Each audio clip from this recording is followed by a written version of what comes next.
Greetings and salutations, everybody. Lord X here, coming at you once again with a brand new pickups video. That's right, it's time to go over the comics.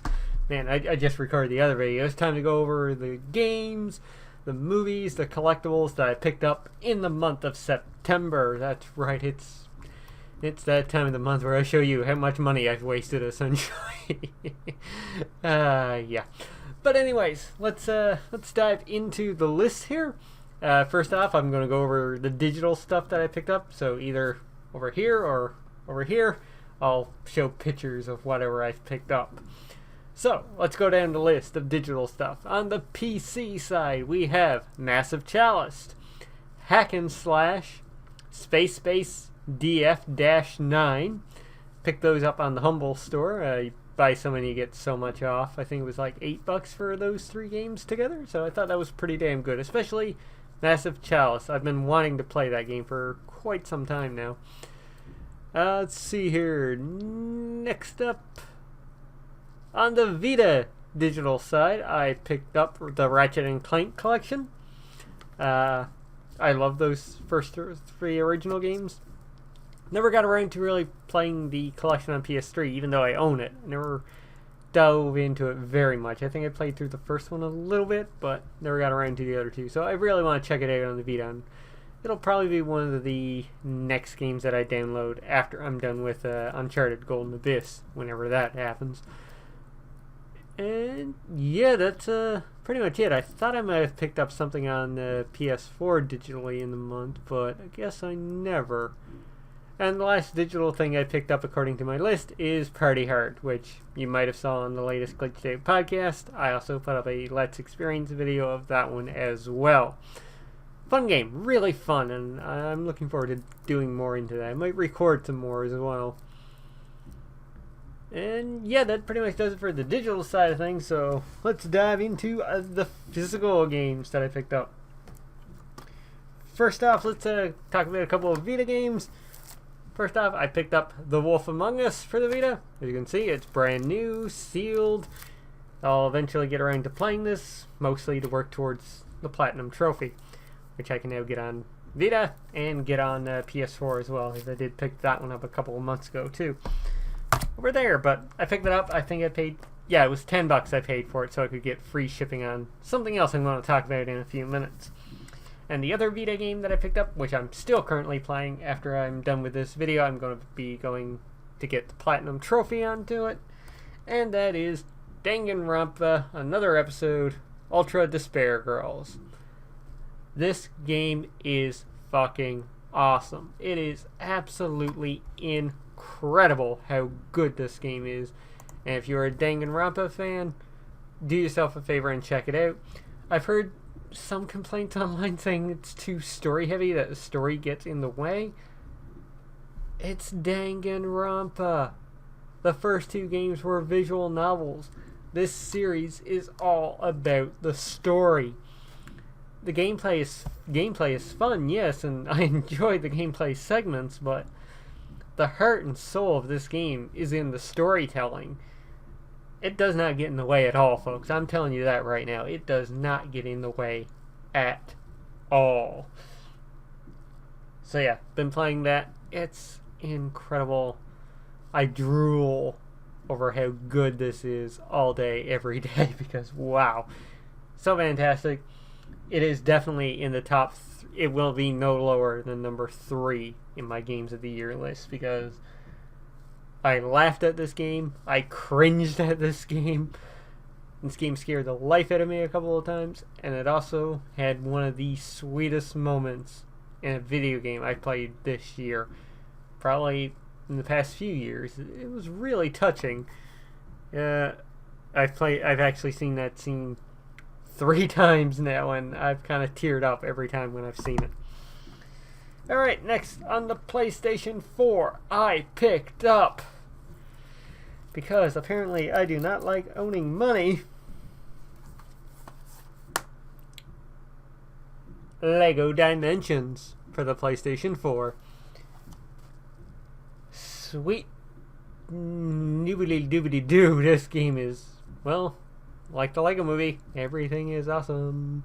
It's actually really fun. And seeing like the worlds collide between like DC Comics and Portal and Lord of the Rings and the Lego movie and Scooby-Doo and The Simpsons just all come together, and the care and love that is put into each franchise. It's incredible. It is absolutely incredible.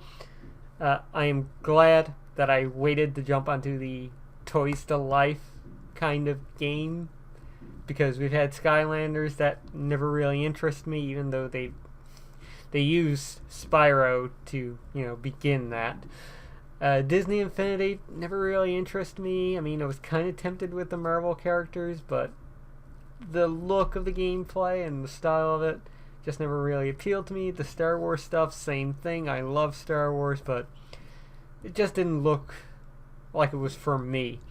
Lego Dimensions, on the other hand, like I said, I love the care that's being put into every character here. Can't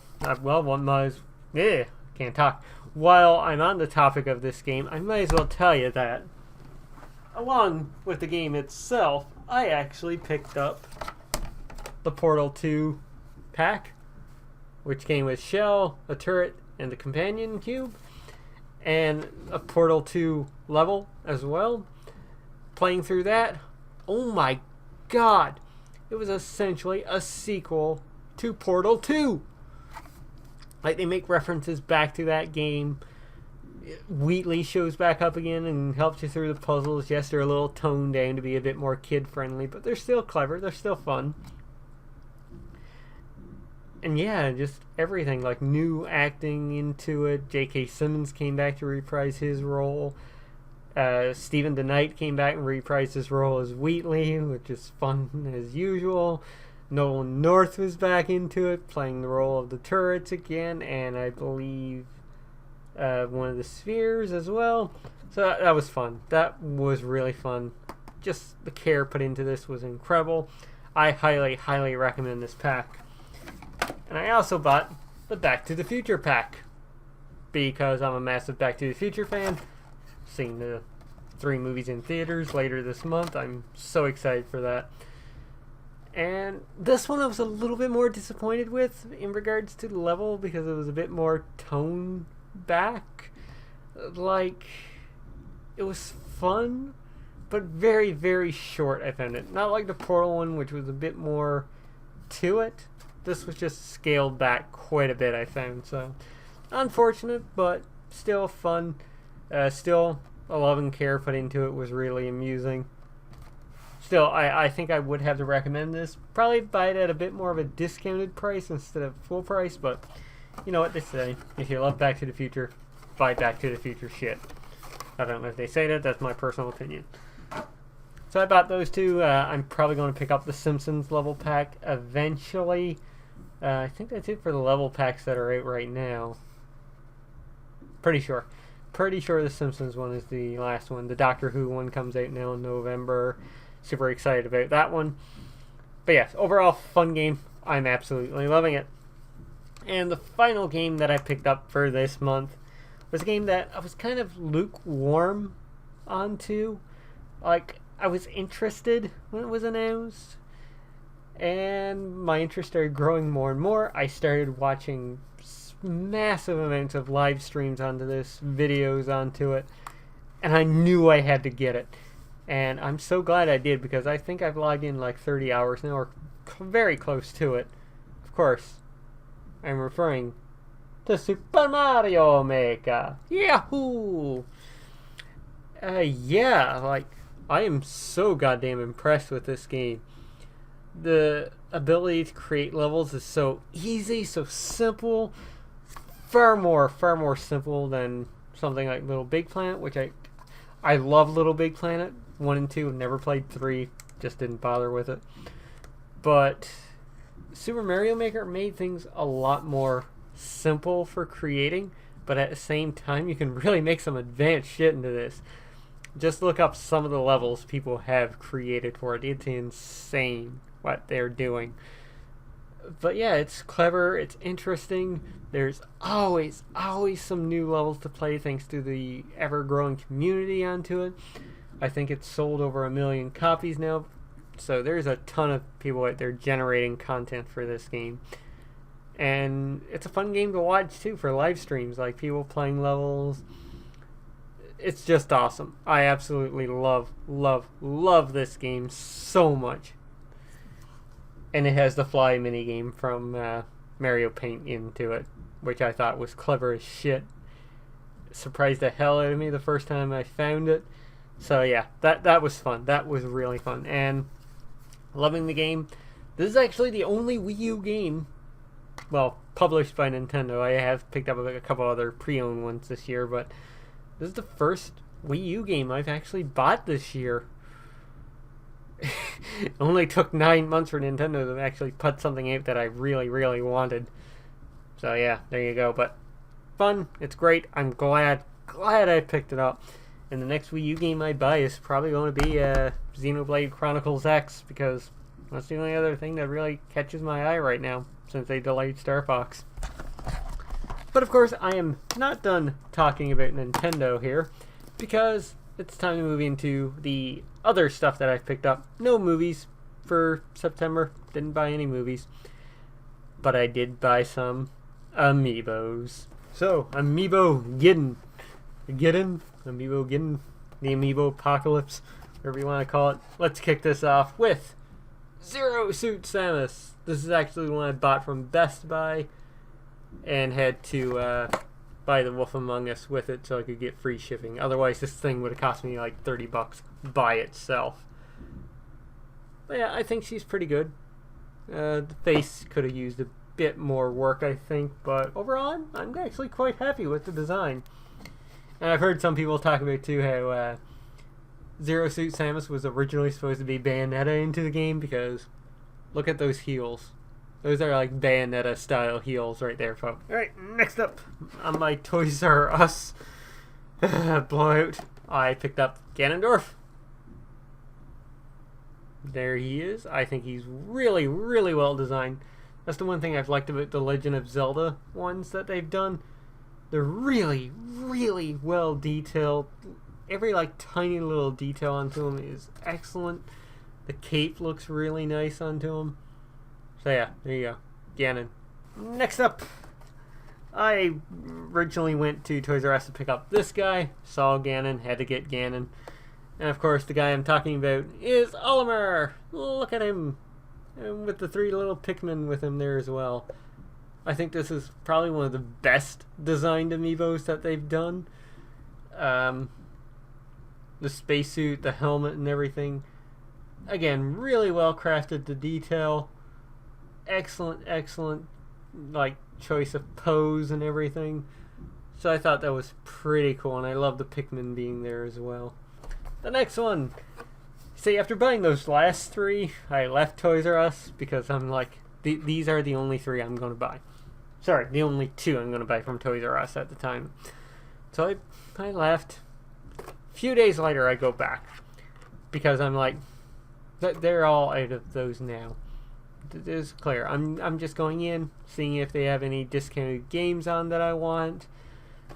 And of course, they still have a bunch of Bowser Jr.'s there, which is a Toys R Us exclusive, if I'm not mistaken. Haven't seen him anywhere else. I was looking at him that day and I'm like, he does look pretty well designed. And, I mean, come on, look at him. The main reason I bought him, the base. The little helicarrier thing, little helicopter thing they ride around in, I think is pretty damn cool. So yeah, I had to get Bowser Jr. He just looks so awesome. But that's not all the Amiibos I got. For you see,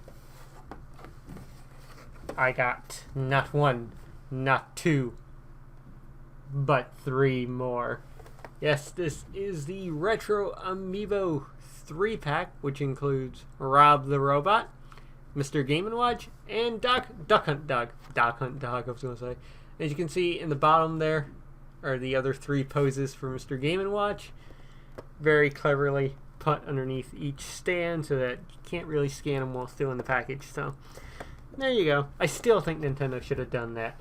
Just have like a little clear bottom. Maybe just have like a sticker running across the bottom so that collectors could roll off and use their Amiibos on without having to take them out. This I really like. I wish that you could take these apart without opening up the box. That's the one downside I think of this 3-pack. Other than that, I love the look of Duck Hunt Dog. I think he's really well designed. Mr. Game & Watch, simple as can be. I think probably one of the cheapest Amiibos they could have made, simply because he's just 2D anyway. And Rob, which is awesome. Rob is just awesome in every regards anyway. So there you go. There's the back of that case for maybe a better look at them. So yeah, that's pretty much all the Amiibos that I picked up in the month. Or that's what it would have been anyway, but